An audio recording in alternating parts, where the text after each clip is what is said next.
ನಮಸ್ಕಾರ ವೀಕ್ಷಕರೇ, ಈ ವಿಡಿಯೋದಲ್ಲಿ ನಾವು ಸ್ಟಾರ್ ಸುವರ್ಣ ವಾಹಿನಿಯಲ್ಲಿ ಪ್ರಸಾರವಾಗುತ್ತಿರುವ ವಸುದೇವ ಕುಟುಂಬ ಸೀರಿಯಲ್, ಈ ಸೀರಿಯಲ್ನಲ್ಲಿ ನಟಿಸುತ್ತಿರುವ ನಟ ನಟಿಯರ ನಿಜವಾದ ಕುಟುಂಬ ಹೇಗಿದೆ ಅನ್ನೋದನ್ನು ಈ ವಿಡಿಯೋದಲ್ಲಿ ತಿಳಿಸ್ಕೊಡ್ತೀನಿ.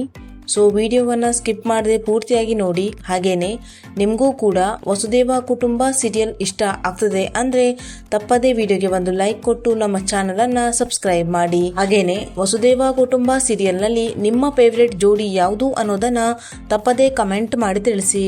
ಮೊದಲನೇದಾಗಿ ನಿತಿನ್ ತಾಯಿ ರಾಧಿಕಾ ಪಾತ್ರಧಾರಿಯಾಗಿರುವ ನಟಿ ಹಂಸ ಅವರ ಫ್ಯಾಮಿಲಿ, ನಟಿ ಹಂಸ ಅವರ ಪತಿ ಪ್ರತಾಪ್. ಇನ್ನು ಹೀರೋಯಿನ್ ಸ್ವಾತಿ ಪಾತ್ರಧಾರಿಯಾಗಿರುವ ನಟಿ ಭಾವನಾ ಪಾಟೀಲ್ ಅವರ ಫ್ಯಾಮಿಲಿ, ನಟಿ ಭಾವನಾ ಅವರ ತಂದೆ ಹಾಗೂ ತಾಯಿ. ಇನ್ನು ಹೀರೋ ವಂಶಿ ಪಾತ್ರಧಾರಿಯಾಗಿರುವ ನಟ ದಿಲೀಪ್ ಅವರ ಫ್ಯಾಮಿಲಿ, ನಟ ದಿಲೀಪ್ ಅವರ ತಾಯಿ. ಇನ್ನು ಹೀರೋಯಿನ್ ತಂಗಿ ಮೇಘಾ ಪಾತ್ರಧಾರಿಯಾಗಿರುವ ನಟಿ ಬೃಂದಾ ಕಶ್ಯಪ್ ಅವರ ಫ್ಯಾಮಿಲಿ, ನಟಿ ಬೃಂದಾ ಅವರ ಪತಿ ಸಚಿನ್.